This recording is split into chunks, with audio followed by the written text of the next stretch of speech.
Hello friend, आज आप लोगों के बीच तासो एस एकेडमी की तरफ से सुपर फास्ट रिवीजन जो बीपीएससी के एग्ज़ाम में पूछा हुआ प्रश्न है उसका आज हम लोग सुपर फास्ट रिवीजन होगा। एंशिएंट हिस्ट्री के बारे में जो भी क्वेश्चन एंशिएंट हिस्ट्री से पूछा गया है उसको आज हम लोग पढ़ेंगे और देखेंगे कि कौन कौन से क्वेश्चन कहाँ से पूछा गया और कब पूछा गया, किस एग्ज़ाम में, मतलब बीपीएससी के कौन से एग्ज़ाम में कब, इसके बारे में जो है ना हम लोग चर्चा करेंगे। तो चलिए हम लोग स्टार्ट करते हैं तासो एस एकेडमी की तरफ से सुपर फास्ट रिवीजन। देखिए दोस्तों, आज हम लोग प्राचीन भारत का इतिहास, कौन सा दोस्तों? प्राचीन भारत का इतिहास। भारत में पशुपालन एवं कृषि के प्राचीनतम साक्ष्य कहाँ से प्राप्त हुए थे? तो दोस्तों, भारत में पशुपालन एवं कृषि के जो प्राचीनतम साक्ष्य है वो मेहरगढ़ से प्राप्त हुए थे। कहाँ से? मेहरगढ़ से। और ये देखिए दोस्तों, ये कब पूछा गया है? तो 64वीं बीपीएससी में पूछा गया है। 64वीं बीपीएससी 2018 में ये पूछा हुआ प्रश्न है। इसके बाद हम लोग इसका डिस्कशन के बारे में देख लेते हैं कि भारतीय उपमहाद्वीप में पशुपालन एवं कृषि का प्रारंभिक स्थल जो है मेहरगढ़ को माना जाता है। किसको माना जाता है? तो मेहरगढ़ को माना जाता है। 7000 से 5500 ईसा पूर्व के मध्य मानव बसाव का क्षेत्र था। क्या था? मानव बसाव का क्षेत्र था। कुछ विद्वान मेहरगढ़ में पशुपालन का जो काल है वह 8500 ईसा पूर्व से मानते हैं। नवीनतम खोजों के आधार पर भारतीय उपमहाद्वीप को जो प्राचीनतम कृषि साक्ष्य वाला स्थल उत्तर प्रदेश के संत कबीर नगर जिले में स्थित जो है ना, कौन है? लोहरादेव है। यहाँ से 8000 ईसा पूर्व से लेकर 9000 ईसा पूर्व तक के मानव के बसने तथा निश्चित तौर पर 64 ईसा पूर्व के चावल के साक्ष्य प्राप्त हुए हैं। उल्लेखनीय है कि इस नवीनतम खोज के पूर्व भारतीय उपमहाद्वीप का प्राचीनतम कृषि साक्ष्य वाला स्थल कौन सा है? तो मेहरगढ़ है। तो प्राचीनतम कृषि साक्ष्य वाला स्थल कौन सा है? तो मेहरगढ़ है। और पाकिस्तान के वर्तमान में मेहरगढ़ कहाँ है? तो पाकिस्तान के जो है बलूचिस्तान में स्थित है। कहाँ स्थित है मेहरगढ़? तो पाकिस्तान के बलूचिस्तान में स्थित है। और 7000 से लेके 5500 ईसा पूर्व के गेहूँ के साक्ष्य मिले हैं। कितना के गेहूँ के साक्ष्य मिले? तो 7000 से लेके 5500 ईसा पूर्व के गेहूं के साक्ष्य, किसका? गेहूं के साक्ष्य मिले। इसके साथ ही चावल के साक्ष्य का स्थल जो है ना कोल्डिहवा। कहाँ? कोल्डिहवा। तो कोल्डिहवा वर्तमान में कहाँ? तो प्रयागराज जिले के जो है ना बेलन नदी के तट पर स्थित है। और यहाँ 65 से ईसा पूर्व के चावल की भूसी के साक्ष्य मिले हैं। दूसरा क्वेश्चन हम लोग देखते हैं। ये 44वीं बीपीएससी में पूछा गया प्रश्न है। कौन सा प्रश्न है उसको हम लोग देखते हैं। निम्नलिखित में से किसको कैल्थोलिथिक युग भी कहा जाता है? तो किसको कैल्थोलिथिक युग कहा जाता है? तो दोस्तों, कैल्थोलिथिक युग जो है ये ताम्रपाषाण युग को कहा जाता है। किसको कहा जाता है? ताम्रपाषाण युग को कहा जाता है। ताम्रपाषाण युग को कैल्थोलिथिक युग भी कहा जाता है। जिन संस्कृतियों में तांबे के औजार, किसका औजार? तांबे के औजार के साथ ही पत्थर के बने हुए, देखिए दोस्तों, इसमें जो है तांबे के औजार के साथ ही किसका? तो पत्थर के बने हुए उपकरण का प्रचलन मिलता है। ताम्रपाषाण युग में क्या मिलता है कि तांबे के औजार के साथ ही पत्थर के बने हुए उपकरण का प्रमाण मिलता है। और उन्हें प्रायः जो है ताम्रपाषाणिक संस्कृति कहा जाता है। क्या कहा जाता है? ताम्रपाषाणिक संस्कृति कहा जाता है। नेक्स्ट क्वेश्चन को हम लोग देखते हैं। हड़प्पा में मिट्टी के बर्तनों पर सामान्यतः किस रंग का उपयोग किया जाता है? तो हड़प्पा में जो है मिट्टी के बर्तनों पर, किस पे? तो मिट्टी के बर्तनों पर सामान्यतः किस रंग का उपयोग किया जाता है? तो लाल रंग का उपयोग किया जाता है। किसका उपयोग किया जाता है? लाल रंग का उपयोग किया जाता है।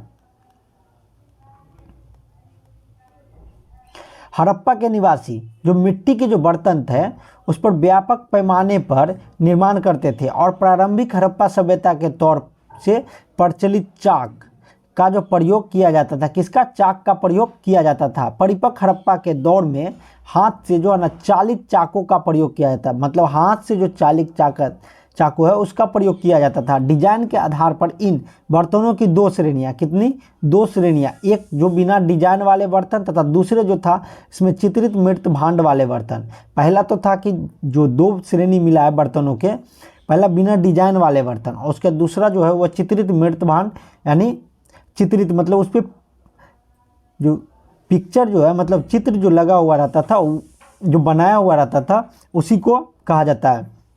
उसके मृत भांड को बनाने वाली मिट्टी के रेत का जो है ना मिश्रण किया जाता था। क्या किया जाता था? तो मृत भांडों को बनाने वाली मिट्टी के रेत का मिश्रण किया जाता था, जिनको पकाने पर यह हल्के भूरे लाल, कौन सा, भूरे लाल रंग के रूप में जो ना ग्रहण कर लेता था। जिन मृत भांडों के ऊपरी हिस्सों में लाल रंग की पुताई की जाती थी तथा निचले हिस्सों में किस रंग की, तो काले रंग की जो है ना रंग से जो है ना विभिन्न प्रकार के चित्रकारी की जाती थी। तो बात करें दोस्तों कि ऊपर में कौन सा रंग था, लाल रंग, और नीचे जो निचले हिस्से जो था उस पर जो है काले रंग का जो है ना विभिन्न प्रकार के चित्रकारी की जाती थी। इसके बाद हम लोग नेक्स्ट क्वेश्चन को देखते हैं जो 39वीं बीपीएससी में पूछा गया है क्वेश्चन। सिंधु सभ्यता निम्नलिखित में से किस युग में पड़ता है? तो सिंधु सभ्यता जो है किस युग में पड़ता है? तो सिंधु सभ्यता जो है आदि ऐतिहासिक काल में पड़ता है। किस में पड़ता है? आदि ऐतिहासिक काल में। ऐतिहासिक काल का निर्धारण पठनीय लेखन कला के ज्ञान के आधार पर किया जाता है। किस पर? तो पठनीय लेखन, यानी पठनीय जो है लेखन के कला का ज्ञान के आधार पर जो है ना किया जाता है। और लेखन कला के ज्ञान से पहले का कालखंड प्रागैतिहासिक, मतलब लेखन जिसमें लिखा नहीं जाता था उसको प्रागैतिहासिक कालखंड होता था। और भारतीय इतिहास में 2500 BC से लेकर 600 BC के कालखंड को आदि ऐतिहासिक माना जाता है। तो 2500 BC से लेकर 600 BC के कालखंड को क्या माना जाता है? तो आदि ऐतिहासिक माना जाता है, और इसे आप लोग याद रखें।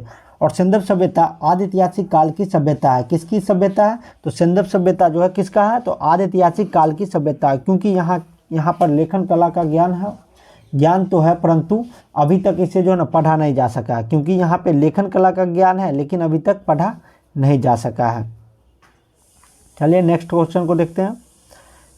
सिंधु घाटी सभ्यता की सबसे महत्वपूर्ण विशेषता क्या है? तो सिंधु घाटी सभ्यता की सबसे महत्वपूर्ण विशेषता जो है ये पक्की ईंट से बनी इमारत है। कौन सा है? पक्की ईंट से बनी इमारत है। ये 63वीं बीपीएससी में पूछा हुआ प्रश्न है। सिंधु घाटी सभ्यता की प्रमुख विशेषता नगर नियोजन को माना जाता है। तो दोस्तों पूछा जाए कि सिंधु घाटी सभ्यता की प्रमुख विशेषता क्या है, तो नगर नियोजन को जो है ना माना जाता था। नगर और कस्बे एक निश्चित योजना के अनुसार बसाए जाते थे। मतलब यहाँ पर जो है सिंधु सभ्यता में नगर और कस्बे जो है एक निश्चित योजना के अनुसार जो है ना बसाए जाते थे। और पक्की ईंट से बनी इमारतों में मोहनजोदड़ो का विशाल स्नानागार एवं अन्नागार प्रमुख है। और इनकी सतह पर पक्की ईंटों की, और इनकी सतह जो है कैसी है, तो पक्की ईंटों की है, और जिसे जिप्सम तथा मोर्टार के द्वारा जो है ना जोड़ा गया है। तो किसके द्वारा? जिप्सम के द्वारा जोड़ा गया है। नेक्स्ट क्वेश्चन को हम लोग देखते हैं।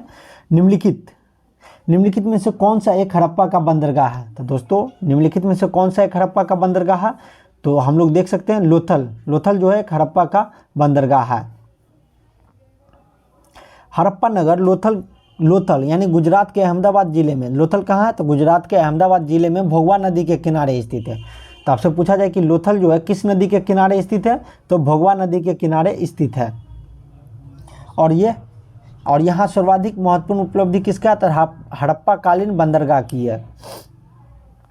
इसके बाद हम लोग नेक्स्ट क्वेश्चन को देखते हैं। निम्नलिखित में से किस हड़प्पा कालीन स्थल से टेराकोटा का हल प्राप्त हुआ है? तो किससे प्राप्त हुआ टेराकोटा का हल? तो बनावली से प्राप्त हुआ है। कहाँ से प्राप्त हुआ है? तो बनावली से प्राप्त हुआ है। तो बनावली हरियाणा के फतेहाबाद, कहाँ दोस्तों? तो हरियाणा के फतेहाबाद जिले में स्थित कौन सा? बनावली, जहाँ से टेराकोटा का जो है ना हल प्राप्त हुआ है। तो कहाँ से? तो बनावली से टेराकोटा का हल प्राप्त हुआ है। निम्नलिखित में से कौन हड़प्पा एवं मोहनजोदड़ो के उत्खनन से संबंधित नहीं थे? तो कौन हड़प्पा और मोहनजोदड़ो के उत्खनन से संबंधित नहीं था?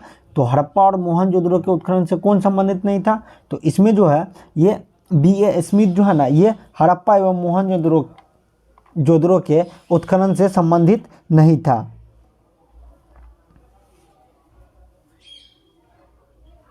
तो दोस्तों हड़प्पा के खोज कब हुआ था? तो हड़प्पा का जो खोज है वह 1921 ईस्वी में, कब? 1921 ईस्वी में। और किसने किया था? तो दयाराम साहनी ने हड़प्पा का सर्वेक्षण किया था। और बात करें मोहनजोदड़ो की, तो मोहनजोदड़ो का खोज जो है ये 1922 में, कब? 1922 में मोहनजोदड़ो का कब हुआ था? तो 1922 में। और किसने किया था? तो मोहनजोदड़ो का खोज जो है राखलदास बनर्जी ने किए थे। तो यही दोस्तों वही लिखा हुआ है जो आपको हम बताया अभी कि हड़प्पा का खोज जो कब हुआ था? तो हड़प्पा का खोज जो है ये 1921 में दयाराम साहनी के द्वारा जो है ना हड़प्पा का खोज किया गया था। और जो बात करें मोहनजोदड़ो की खोज किसके द्वारा? तो मोहनजोदड़ो की खोज राखलदास बनर्जी के द्वारा और 1922 ईस्वी में किया गया था। और इसके बाद हम लोग नेक्स्ट क्वेश्चन को देखते हैं। ये 39वीं बीपीएससी में पूछा हुआ क्वेश्चन है। बोगजाकोई का महत्व जो है ना इसलिए है कि इसका महत्व किस लिए है? तो वहाँ जो अभिलेख प्राप्त हुए हैं उसमें वैदिक देवी एवं जो है ना देवताओं का वर्णन मिलता है। किसका? तो वैदिक देवी एवं देवताओं का वर्णन मिलता है।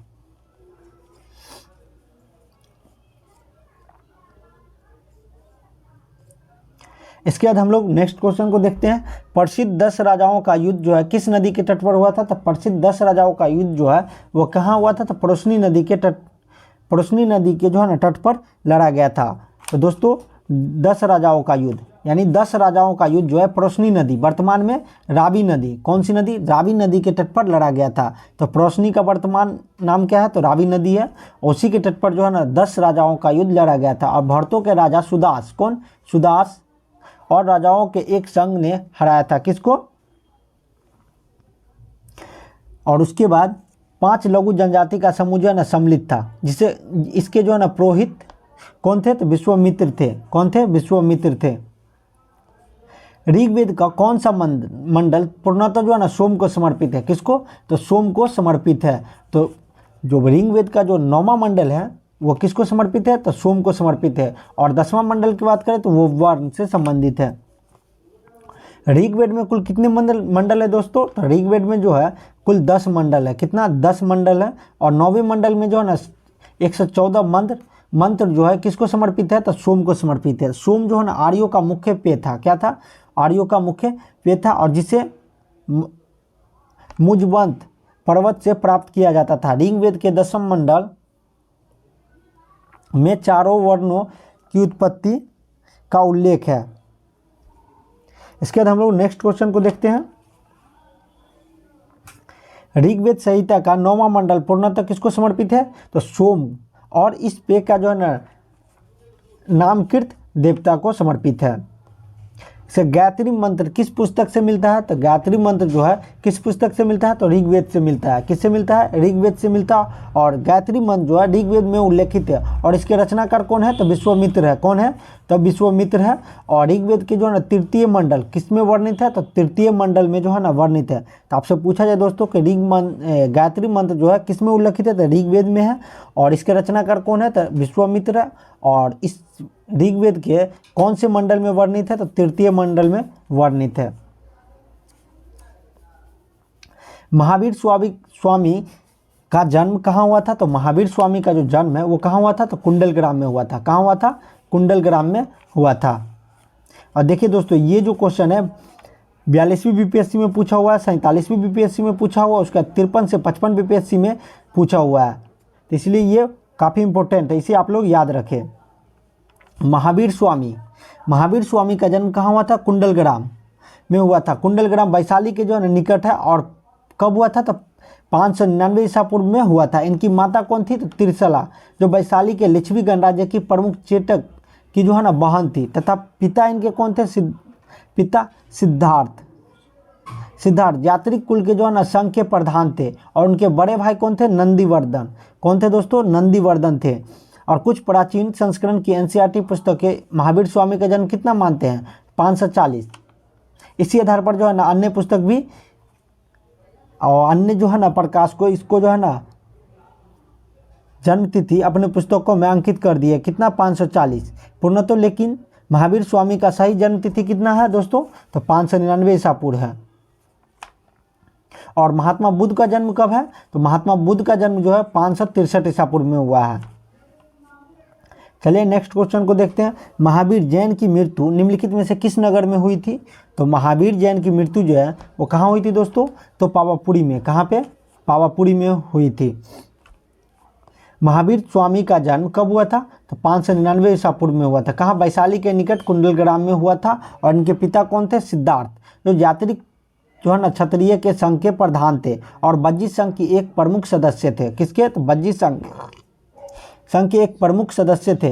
527 ईसा पूर्व में लगभग 72 वर्ष की आयु में राजगिरी के समीप जो है ना स्थित, कहाँ? तो पावापुरी में। कहाँ पे? पावापुरी नामक स्थान पर उन्होंने शरीर का क्या किए थे? त्याग किए थे। इसके बाद हम लोग नेक्स्ट क्वेश्चन को देखते हैं। भगवान महावीर का प्रथम शिष्य था कौन था? महावीर का प्रथम शिष्य, तो भगवान महावीर का जो प्रथम शिष्य है कौन था? जमाली था। कौन था दोस्तों? जमाली था। महावीर का जन्म जो है क्षत्रिय वंश के सिद्धार्थ में जो है ना सिद्धार्थ के यहाँ 599 ईसा पूर्व में हुआ था। और उनकी पत्नी कौन थी? तो यशोदा थी। और उनसे जो है ना प्रियदर्शना नामक एक पुत्री उत्पन्न हुई तथा उस पुत्री का विवाह जो है ना जमाली, किससे? जमाली नामक के क्षत्रिय से हुआ था, जो बाद में महावीर स्वामी का अनुयायी बन गया और उनका प्रथम शिष्य। तो पूछा जाए दोस्तों कि महावीर स्वामी का जो है प्रथम शिष्य कौन था? तो जमाली था। कौन था? जमाली था।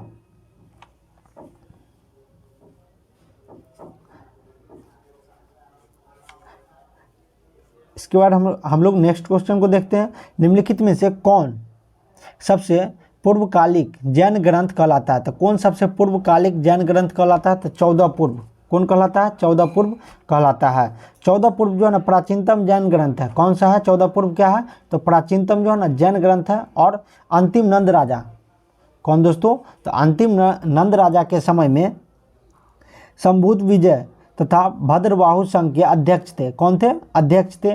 और यही जो है ना महावीर द्वारा प्रदत्त 14 पूर्व के विषय में जानने वाले अंतिम व्यक्ति थे। और 12 अंग में जैन सिद्धांतों का संकलन प्रथम जैन सभा में किया गया था। और 12 अंगों में क्या है? तो 12 अंग में जैन सिद्धांतों का संकलन जो है ना प्रथम जैन सभा में किया गया था। इसके बाद हम लोग नेक्स्ट क्वेश्चन को देखते हैं। महात्मा बुद्ध ने अपना पहला धर्म चक्र परिवर्तन किस स्थान पर दिया था? तो दोस्तों महात्मा बुद्ध जो है अपना पहला धर्म चक्र परिवर्तन किस स्थान पर दिया था? तो सारनाथ में दिया था। कहाँ दिया था दोस्तों? सारनाथ में। 6 वर्ष की साधना के पश्चात 35 वर्ष की अवस्था में, कितने वर्ष की अवस्था में? 35 वर्ष की अवस्था में वैशाख पूर्णिमा के रात्रि को एक पीपल के वृक्ष, कहाँ दोस्तों? तो एक पीपल के वृक्ष के नीचे गौतम बुद्ध को ज्ञान प्राप्त हुआ था। कहाँ हुआ था प्राप्त? तो दोस्तों गौतम बुद्ध को ज्ञान कहाँ प्राप्त हुआ? तब जो है इनको जो है पीपल के वृक्ष के नीचे गौतम बुद्ध को ज्ञान प्राप्त हुआ। और किस वर्ष? यानी 6 वर्षों की साधना के पश्चात 35 वर्ष की अवस्था में जो है ना वैशाख पूर्णिमा के रात्रि को जो है ना इनको ज्ञान प्राप्त हुआ। ज्ञान प्राप्ति के बाद वह बुद्ध कहलाए। क्या कहलाए? बुद्ध कहलाए। ज्ञान प्राप्ति के पश्चात गौतम बुद्ध ने अपने मत का प्रचार प्रारंभ किया। उरुवेला से वे अपने ऋषिपत्तनम, वर्तमान में कौन? सारनाथ आए और यहाँ अपने 5 ब्राह्मण सन्यासियों को अपना उपदेश दिए। कितने को दिए? 5 ब्राह्मण सन्यासियों को जो है ना अपना पहला उपदेश दिए। और इस प्रथम उपदेश को क्या कहा जाता है? धर्म चक्र परिवर्तन कहा जाता है। और यह उपदेश क्या था? तो दुख के कारणों, दुख का अंत, उनके जो है ना समाधान से संबंधित था। और इसे 4 आर्य सत्य भी कहा जाता है। इसे क्या कहा जाता है? 4 आर्य सत्य भी कहा जाता है। इसके बाद हम लोग नेक्स्ट क्वेश्चन को देखते हैं। महात्मा बुद्ध का महापरिनिर्वाण कहाँ हुआ था? तो दोस्तों महात्मा बुद्ध का महापरिनिर्वाण कहाँ हुआ था? तो कुशीनगर में हुआ था। कहाँ पे हुआ था? कुशीनगर में हुआ था। महात्मा बुद्ध ने अपना पहला उपदेश कहाँ दिए थे? तो सारनाथ में दिए थे। इसे आप लोग याद रखें दोस्तों, कहाँ दिए थे? और सारनाथ में दिए थे। उसके पश्चात बौद्ध धर्म के प्रचार के लिए कपिलवस्तु, राजगिरी, वैशाली, कौशल राज्य गए। सबसे अधिक जो है ना बौद्ध धर्म का प्रचार कहाँ हुआ था? तो कौशल राज्य में हुआ था। दोस्तों ये पूछा जाता है कि सबसे अधिक बौद्ध धर्म का प्रचार कहाँ हुआ था? तो कौशल राज्य में हुआ था। और महात्मा बुद्ध ने अपना पहला उपदेश कहाँ दिए थे? तो सारनाथ में दिए थे। इसके बाद कुशीनारा, कहाँ दोस्तों? कुशीनारा यानी कुशीनगर मल की राजधानी, मल गणराज्य की राजधानी थी और पहुँचे। और यहाँ पे 483 ईसा पूर्व में 80 वर्ष की अवस्था में, कितने वर्ष की अवस्था में? 80 वर्ष की अवस्था में। कब? तो 483 ईसा पूर्व में 80 वर्ष की अवस्था में उन्होंने शरीर त्याग दिया। और बौद्ध ग्रंथों में इसे महापरिनिर्वाण कहा जाता है। क्या कहा जाता है? महापरिनिर्वाण कहा जाता है। त्रिपिटक किसकी धार्मिक ग्रंथ पुस्तक है? त्रिपिटक जो है किसकी धार्मिक पुस्तक है? ये 63वीं बीपीएससी में पूछा हुआ प्रश्न है। तो बात करें कि त्रिपिटक जो है किसकी धार्मिक पुस्तक है? तो बौद्ध की धार्मिक पुस्तक है। त्रिपिटक जो है बौद्ध धर्म ग्रंथों में सर्वाधिक महत्वपूर्ण है और उनकी जो शिक्षाओं का संकलित जो है ना 3 भागों में किया गया। उनकी शिक्षाओं का संकलित कितने भागों में? 3 भागों में। विनय पिटक, शुद्ध पिटक और अभिधम पिटक। तो इसे आप लोग याद रखें, विनय पिटक, शुद्ध पिटक और अभिधम पिटक। इसमें क्या था? विनय पिटक में संघ संबंधी जो है नियम तथा आचरण की शिक्षा है। शुद्ध पिटक में क्या है? तो महात्मा बुद्ध के वचन है। और अभिधम पिटक में क्या है? तो दार्शनिक सिद्धांत है। क्या है? दार्शनिक सिद्धांत है। नेक्स्ट क्वेश्चन को देखते हैं। निम्नलिखित में से कौन सी बात बौद्ध धर्म तथा जैन धर्म में समान नहीं है? कौन नहीं है? तो देखिए दोस्तों कि बौद्ध धर्म और जैन धर्म में कौन सी बात है जो समान नहीं है? तो इसमें आत्मदहन, क्या दोस्तों? आत्मदहन जो है ना ये समान नहीं है। गौतम बुद्ध, कौन दोस्तों? गौतम बुद्ध ने अपने मध्यम मार्ग का उपदेश दिया। किसका? तो मध्यम मार्ग का जो है ना उपदेश दिया। और वे मोक्ष के लिए कठोर साधना एवं कायाक्लेश में विश्वास नहीं करते थे। क्या? कठोर साधना एवं कायाक्लेश में विश्वास नहीं करते थे। इसके विपरीत महावीर स्वामी ने मोक्ष प्राप्ति के लिए घोर तपस्या, क्या दोस्तों? घोर तपस्या और शरीर त्याग को जो है ना आवश्यक बताया। इसके बाद हम लोग नेक्स्ट क्वेश्चन को देखते हैं। बोधगया में बोधि वृक्ष, कहाँ दोस्तों? बोधगया में बोधि वृक्ष अपने किस पीढ़ी की है? तो ये जो है बोधगया में जो बोधि वृक्ष है वह किस पीढ़ी की है? तो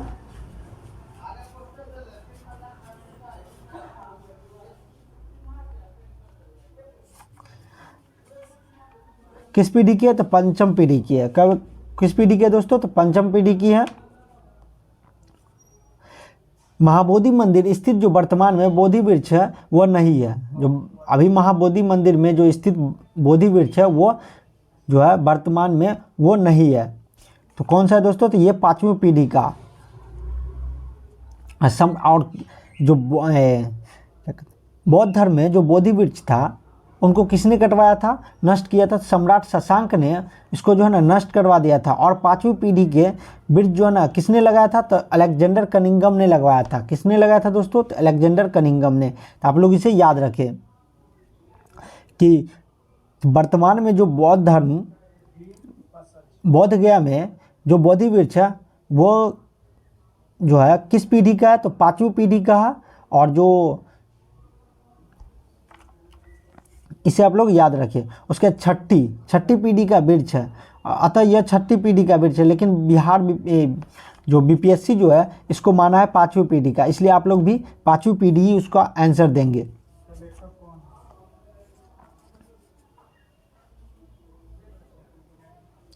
इसके बाद बराबर की गुफाओं का उपयोग किसने आश्रय गृह के रूप में किया था? तो दोस्तों बराबर की गुफाओं का उपयोग किसने आश्रय गृह के रूप में किया था? तो आजीविकों ने किया था। किसने किया था? आजीविकों ने किया था। अशोक तथा उसके पुत्र दशरथ के समय में बराबर तथा नागार्जुनी पहाड़ी, कौन सा? बराबर और नागार्जुनी पहाड़ी को काटकर आजीविकों के लिए आवास बनाए गए। तथा अशोक के समय में बराबर पहाड़ी की गुफाओं में सुदामा की गुफा तथा कर्ण चौपर नामक गुफा जो है सर्वप्रसिद्ध थे। कौन कौन प्रसिद्ध थे?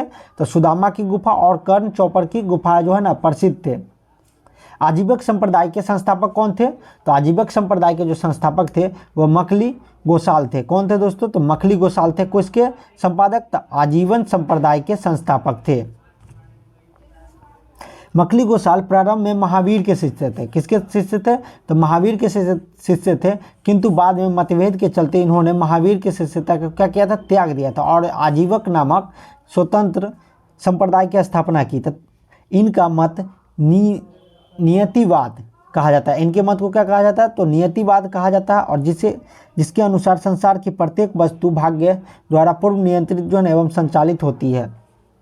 इसके बाद हम लोग देखते हैं पाटलिपुत्र के संस्थापक कौन थे? तो उज्जैनी थे। दोस्तों पाटलिपुत्र के संस्थापक कौन थे? तो उज्जैनी थे। पाटलिपुत्र की स्थापना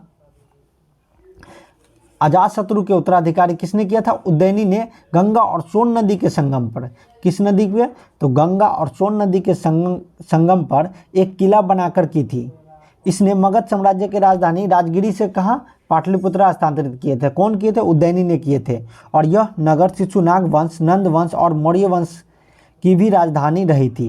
किस किस की राजधानी रही थी पाटलिपुत्र? तो शिशुनाग वंश, नंद वंश और मौर्य वंश की राजधानी रही थी। इसके बाद हम लोग नेक्स्ट क्वेश्चन को देखते हैं। किस शासक द्वारा सर्वप्रथम पाटलिपुत्र का राजधानी के रूप में चयन किया गया था? तो उज्जैनी के द्वारा किया गया था। किसके द्वारा? उज्जैनी के द्वारा किया गया था। हर्यक वंशीय शासक कौन? उज्जैनी। किस वंश का था उज्जैनी? तो हर्यक वंश का था। और इन्होंने पाटलिपुत्र नगर की स्थापना किए थे। किस कौन कौन से नदी के संगम पे? तो गंगा और सोन नदी के संगम पर किए थे। और इन्होंने राजधानी राजगिरी से कहाँ लाए थे? तो पाटलिपुत्र लाए थे।